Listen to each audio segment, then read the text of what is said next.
मी पाणी फाउंडेशनचे प्रमुख मार्गदर्शक डॉक्टर अविनाश पोळ यांना विनंती करते की त्यांनी त्यांचे विचार आपल्या सगळ्यांसमोर मांडावेत. डॉक्टर पोळ.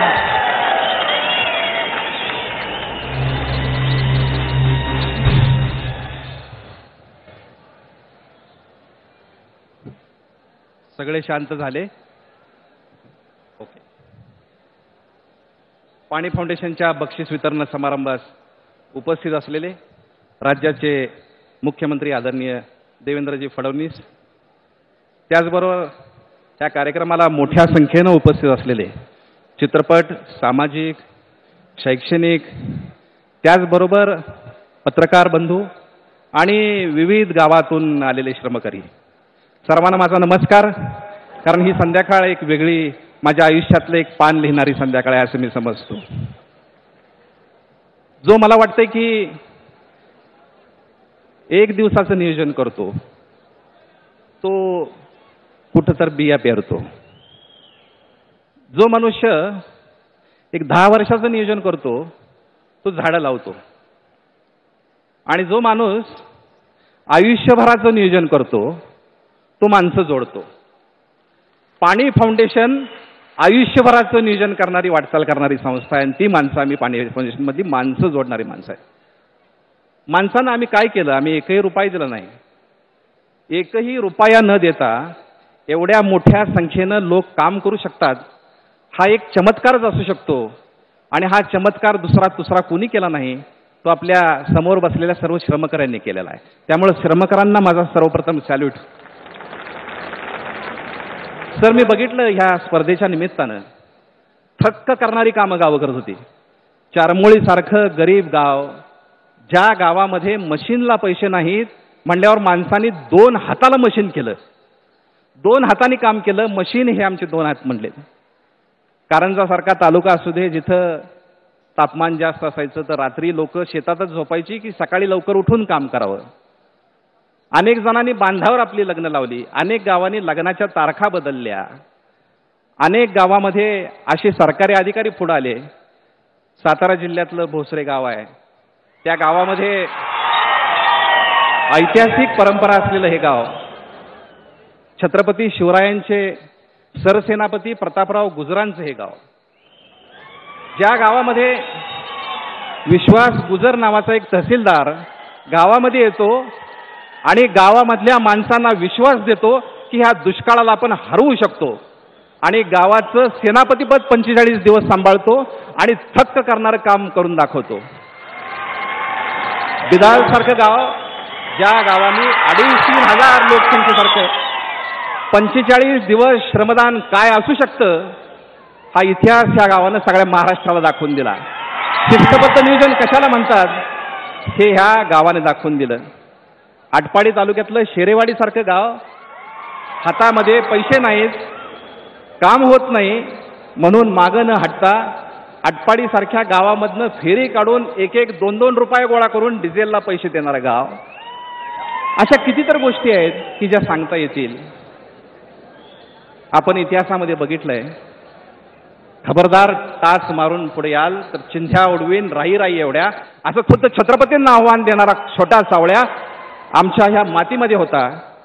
सर, पाणलोटाचं शास्त्र आम्ही गावामध्ये घेऊन गेलो आणि गावागावातली लहान लहान पोरं आम्हाला सांगायला लागलीत, मोठ्या माणसांना, शास्त्र सोडून जर काम कराल तर काम बंद पाडू.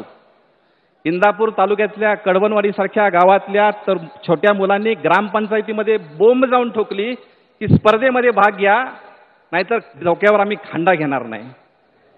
छोट्या कुलाळवाडीतल्या जत तालुक्यातला संतोष कुलाळ नावाचा मुलगा आईबरोबर प्रशिक्षणाला येतो आणि गावामध्ये जाऊन वानर सेना तयार करतो. मला वाटतं हे महाराष्ट्रामध्येच होऊ शकतं.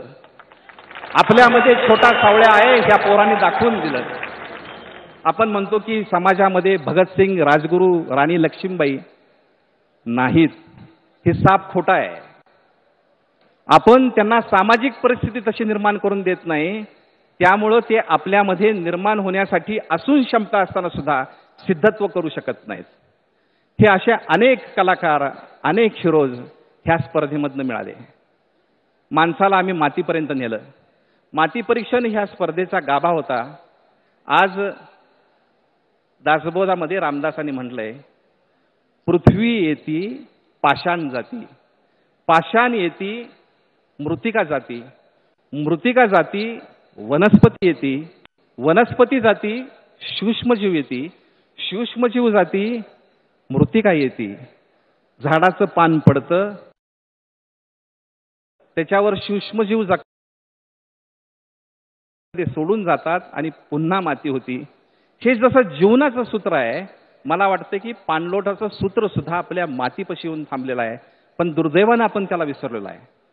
ह्या पुढच्या काळामध्ये पाणी फाउंडेशनचं महत्त्वाचं काम हे मातीवरती राहणार आहे. आज जर माती चांगली जर राहिली, माती कसदार जर झाली, मातीमधला सेंद्रिय कर्ब महाराष्ट्रातला सर बघायला गेलो आपण तर 0.25 ते 0.60% दरम्यान आम्हाला आढळला, जो मला वाटते की धोक्याची घंटा आहे.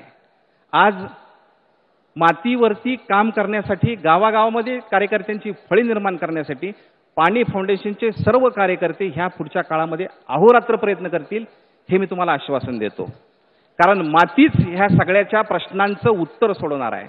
पुढच्या काळामध्ये आपल्याकडे चांगलं पाणी असेल, बंधाऱ्यात पाणी दिसेल, पण कसदार जमीन नसेल तर त्या पाण्याचा आणि जमिनीला काही अर्थ राहणार नाही. आणि म्हणून मुख्यमंत्री महोदय, आमचा पूर्ण फोकस हा शास्त्रावर राहिलेला आहे. शास्त्र धरून आम्ही ह्या पुढच्या काळामध्ये सुद्धा काम करू. किती तालुक्यात जाऊ हे आज सांगता येणार नाही, पण ज्या तालुक्यात जाऊ त्याचं शिस्त आणि शास्त्र आम्ही अजिबात सोडणार नाही. सर, ह्या स्पर्धेच्या निमित्तानं आम्ही अनेक वेळेला आपल्याला भेटण्याचा योग आला आणि आम्हाला देखील तुम्ही इतकं प्रेम दिलंय. तुम्हाला सर्वांना सांगायला मला इथं आनंद वाटतो. सरांचा हेलिकॉप्टरमधनं अपघात झाला होता आणि त्याच्यानंतर 15 मिनिटांमध्ये सरांचा फोन आमिरजींना झाला होता की संध्याकाळी तुमचं तुफान आलं, या कार्यक्रम जो आहे त्याची वेळ आहे तीच राहील, ती बदलणार नाही, मी कार्यक्रमाला येणार. म्हणजे हा आमच्यातला पाण्यातला कार्यकर्ता आमच्याशी बोलत होता. जेव्हा जेव्हा आम्ही तुम्हाला भेटलो ना, तेव्हा मुख्यमंत्री म्हणून भेटायचा आनंद तर तुमच्या बाबतीत होतोच, पण एका समविचारी मित्राला भेटल्याचा आनंद जास्त होतो.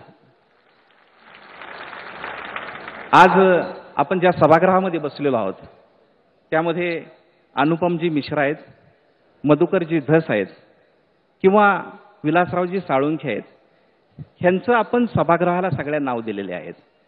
जी माणसं आयुष्यभर पाणी आणि मातीसाठी झटली, पाण्यासारखंच ह्या माणसांचं आयुष्य देखील निखळ होतं. पाणी आणि मातीसाठी झटणाऱ्या माणसांनी महाराष्ट्र पाणीदार व्हावा, भारत दुष्काळमुक्त व्हावा हे स्वप्न पाहिलं होतं. हे स्वप्नच घेऊन आम्ही ह्या पुढची वाटचाल करू, हे अभिवचन ह्या निमित्तानं देतो आणि सर्व विजेत्यांचं आतापर्यंतचं अभिनंदन करतो आणि थांबतो. जय हिंद, जय महाराष्ट्र.